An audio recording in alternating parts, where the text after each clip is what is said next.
Chimamanda, you said that you got involved in this project because you care.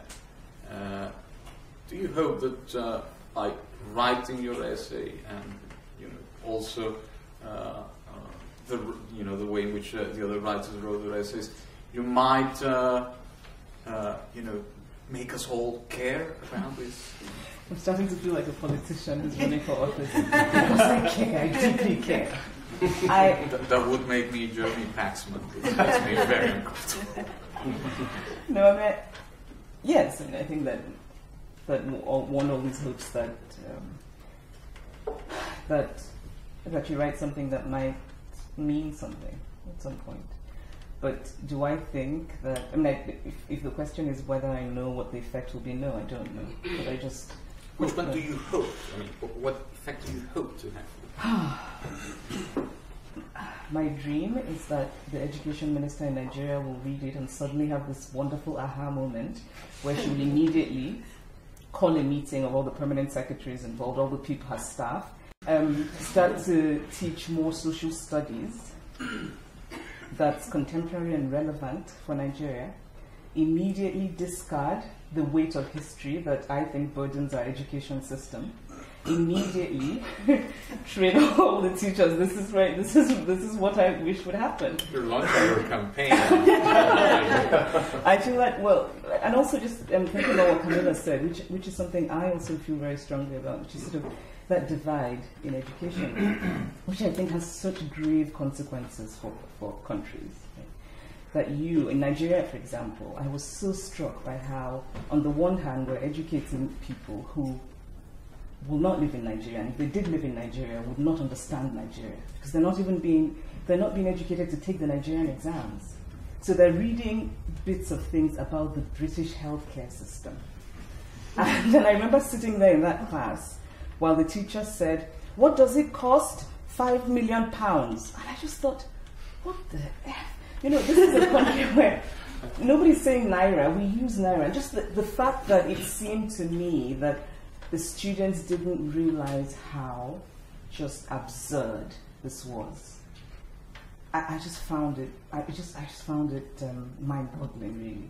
And then on the other hand, of course, so it means I wonder what's going to happen in 30 years. This generation that we are educating, what's going to happen to Nigeria? And I say this, and I feel like a right-wing curmudgeon saying, what's happening? Things are, but I think they are, because I think that when I was growing up, there was a bit of a middle. Right, so we had, and what I talk about federal government colleges, we had these colleges where ostensibly people of different classes, and I mean social class, could come together and be educated and get a very good education. And not only were you putting people of different social classes together, you're putting people from different parts of Nigeria together.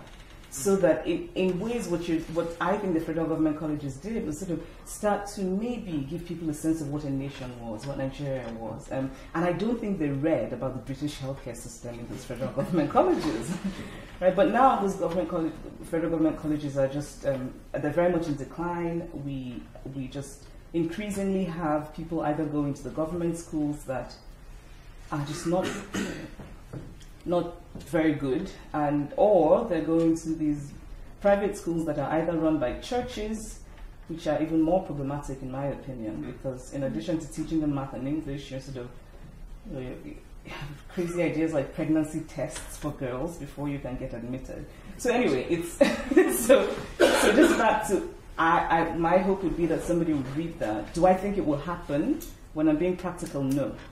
When I'm being hopeful, yes, anything is possible. I'm sort of a believer in this kind of crazy, unreasonable hope. So you never know. So I just wish that somebody would read that and think we need to do something, and we need to do something urgently. And I think it's doable. I think that I'm also a believer in what the government can do. Right? So I don't think, for example, that all of our schools should be run for profit, or that.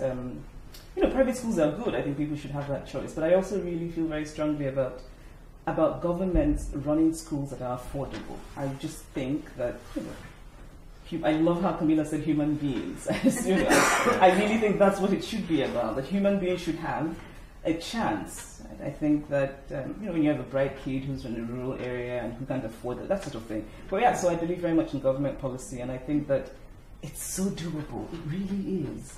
Like, it won't be perfect, but it can be done. So I will stop my ranting now. Chimamanda, I love that attitude, in fact, because it has been said that optimism becomes realism precisely in times of hopelessness and crisis, and we are living such times. I mean, the problem you describe is a worldwide problem.